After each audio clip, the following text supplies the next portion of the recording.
if you want to set up eBay account for dropshipping, then this video is for you.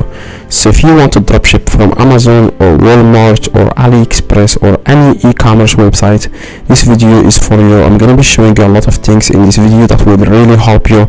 I have been doing eBay dropshipping for for like 4 years, so I know guys what I'm talking about. So the first thing guys to set up eBay account for dropshipping is you need to click on your account. As you can see here, if you move your mouse to your account, you will see here the number of feedback you have. So I would highly suggest having at least 10 feedback so that people will trust you guys to buy from you. So these feedbacks, they don't need to come from buyers. You just need to buy something that costs like $1, less than $1, and so that these sellers will they will leave a feedback for your account, and then that will count as a feedback, and at least 10. So I would always, whenever I start a new account, I always buy 10 products so that I can get 10 reviews on my account. So that's the first thing you need to do. So after that guys, what you need to do guys, you want to move your mouse to my eBay and then click summary. So after guys, you click on summary, you want to click on account, as you can see. So after you click on account, what you need to do guys next is you want to click on seller dashboard. So after you click on seller dashboard, what you need to do guys next is you want to click on preferences, as you can see, and this is very important. Listings stay active when you are out of stock.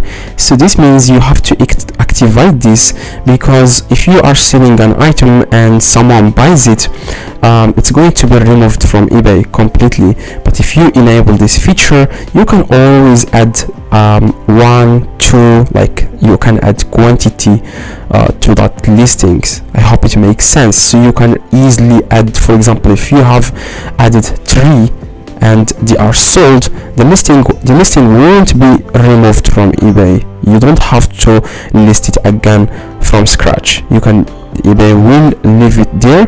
You just need to increase the quantity. For example, it's going to be 0. You need to increase it, for example, to 1 or 3 or 4, whatever you want. So I hope guys it makes sense. So what I suggest guys, if you are trying to do eBay dropshipping, like I said, is to get 10 feedback. This is very important. It really helps with sales and people will trust you more. So yeah, you don't really need a lot of things. That's it. After you start, after you click on sell, you will have to start listing the products that you are going to sell. After you click on for example, we should something here. After you try guys to sell, they will ask you guys to add your credit card. That's very important. You just need to add your credit card so that they can get whenever you have fees that you have to pay, eBay will take that from your credit card. Okay, hope it makes sense. So that's exactly what you need. If you have any question or anything, you don't understand anything, let me know in the comments. I reply to every single comment. I have a lot of experience with eBay dropshipping. I can explain to you guys in the comments everything. So drop a like and subscribe to the channel. See you guys in the next video.